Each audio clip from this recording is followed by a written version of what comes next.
You know what I gotta say? Nickelback is the best. Nickelback is just the best. The best. And you know what, actually? Anyone who tries to copy us, like those fellows down at Stone Sour, is just absolutely hilarious. They're Nickelback light, ladies and gentlemen. They're Nickelback light. And you know what? Corey Taylor on his own. Oh, Corey Taylor. Oh, he's so funny.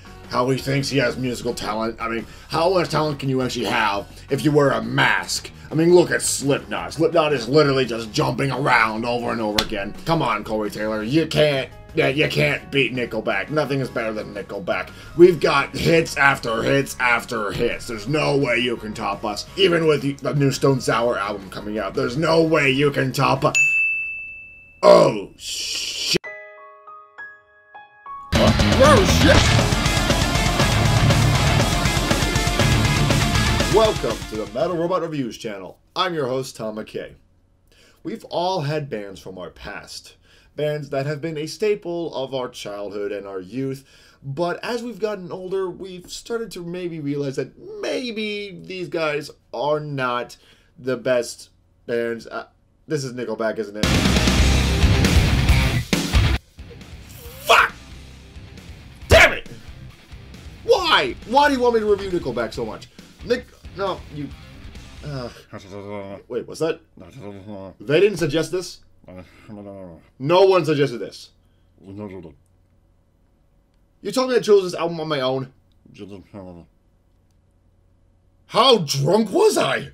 Well, you know what? Let me give it a shot anyway. Let's see if it's worth it or not. As many of you guys know, Nickelback has always been the focal point of what's considered bad when it comes to rock music. And rightfully so. Because after Silver Side Up found its way to existence, or crashed and burned like something else that very same day, that if I bring up might sort of flame more in the comments. But Nickelback over the years, after that album's release, had only gotten worse, and worse, and worse, until even the Nickelback fans started realizing maybe these guys aren't good at all. Now, me personally, despite popular belief on this channel, I don't hate Nickelback. No, I really don't. I know they can play their instruments well, and I do know that they can create catchy songs, and with great heavy riffs and great solos, that do take risks, like any good rock or metal song should. My problem is that after Silver Side Up came, they seem to have actively and passionately tried to avoid it like it's the Black Death. I guess to these guys, hard rock doesn't sell as well as pop radio hits. To which point, I would say that if you said that publicly, Hailstorm, Cobra and the Lotus, and Stone Sour would collectively give you the middle finger. Hell, one of them's already giving me one right now. I've always hated the fact that these guys had the potential to write great music, but would rather write crappy pop hits than to actually be passionate about what you're writing about. And it's very clear that they don't like what they're writing. Just listen to Photograph. But now we have this new endeavor, actually, which according to the band is the turning point for these guys, where they start writing music that they want to write for themselves instead of writing songs that would appeal to the masses. Plus, Chad went through a very successful throat surgery, take that as you will, so we'll see if it actually did help his voice. Who knows, maybe the surgeons actually managed to get that sharp pop can out of his throat. You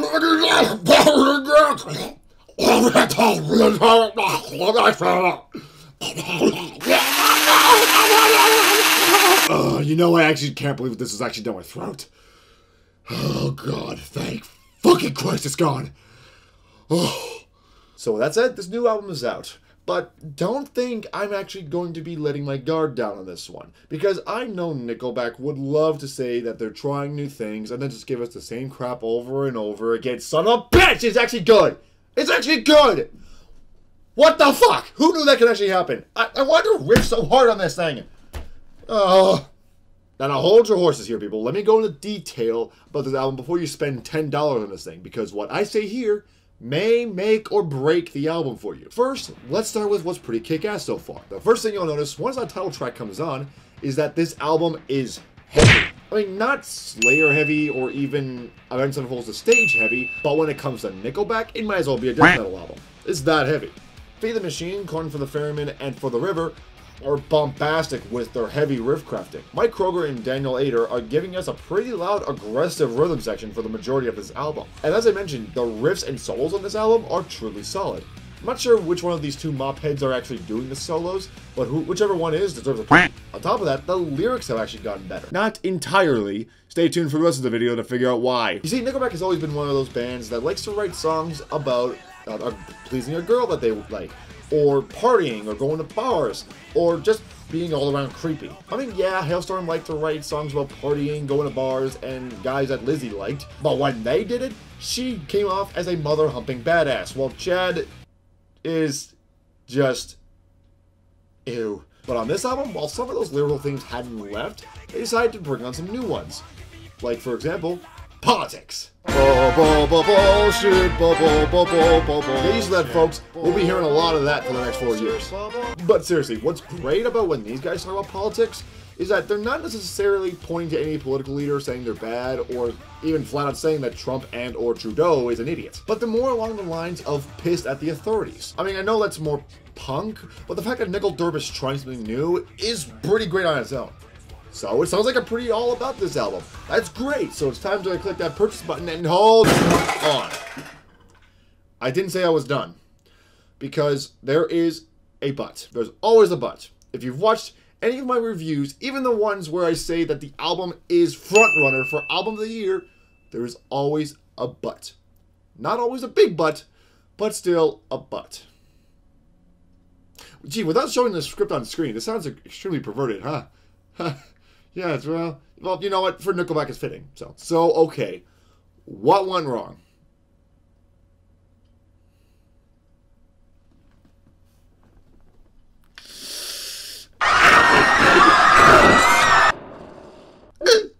Okay, that's a lot of ground to cover, so let's just get into it.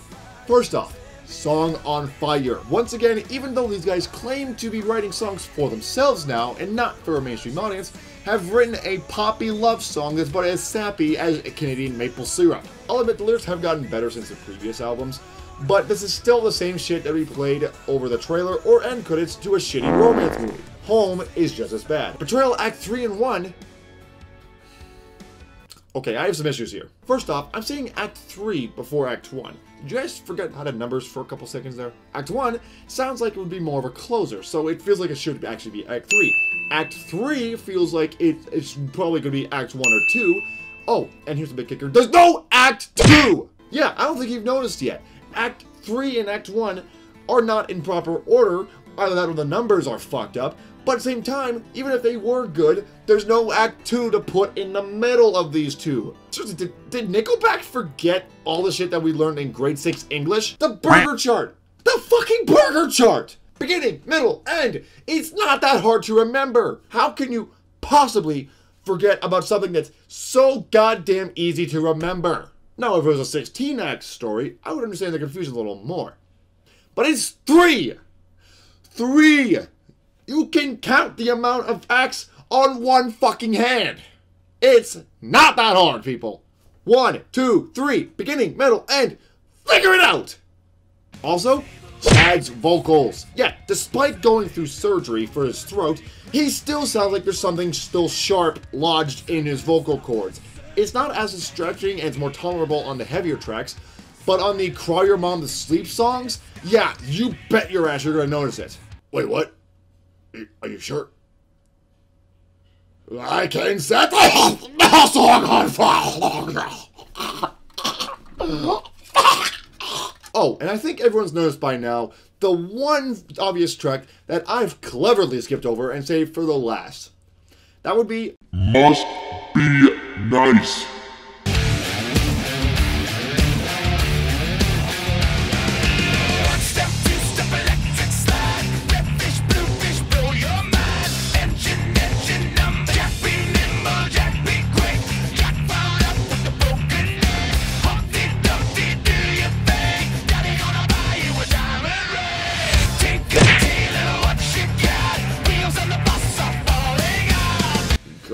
Even Dark Horse had more dignity than this. Seriously, guys, I gave you a compliment on how much you improved over the lyrics, and then you shit this song into existence. Why bring nursery rhymes into this? Don't bring nursery rhymes, classic nursery rhymes, mind you, and fucking Dr. Seuss into your bullshit. It doesn't make you sound funny, it makes you sound derpy and childish. The riff sucks as well, and so does the song. Hell, just by that opening riff alone, I can already tell I'm not gonna like this song. Nothing about this song is good, so please guys, for the love of God, set this abomination on fire! Please! Okay, so I've given you guys a lot to think about here. There's a lot of good, but there's just as much, if not more, bad. So, what does that leave us? Well, overall, it gets a pass from me. Yeah, despite the venom I spit all over these guys' soiled motorcycles, the album was actually pretty good overall. It brings back what many people liked about the original two albums, The Curb and the State, while also having still a more modern twist on it. There's good hooks, good melodies. Hell, I think I'll be humming that title track for the next few weeks. But even with that said, many of the problems from the previous outputs are still very present here, and my god are they glaring. The sappy songs, the stupid lyrics, and I do mean really stupid lyrics. Play that song again and I will fire blast you. Do not tempt me. But hey, if you have officially sworn off from Nickelback altogether, first off, why did you click on this video? And second, if you didn't take anything in that I said today, that's okay. That's alright. But for the rest of us, including me, I'm actually kind of looking forward to the next output. I mean, I'm not going to go head over heels for it when it comes out, but I am interested as to what they might do next, especially given the good critical response. We'll have to wait and see. So that's my review of Nickelback's Feed the Machine. What are your thoughts on the album? What are your thoughts on the band altogether? Let me know in the comments below, and you'll get the chance to win free passes to Nickelderpland, the actual amusement park that's actually there for your amusement. While you're there, try stuff like Photo Spinner, SEX Stream Coaster, and my personal favorite, Sink the Ship, where you'll actually get the chance to drown No Fixed Address. This is fun for everybody. Remember, if you like this video, hit the like button. If you're new here and you want to be notified of future uploads, hit the subscribe button, ring the little bell, and I'll see you guys in the mosh pit next time. Have a good night, everyone.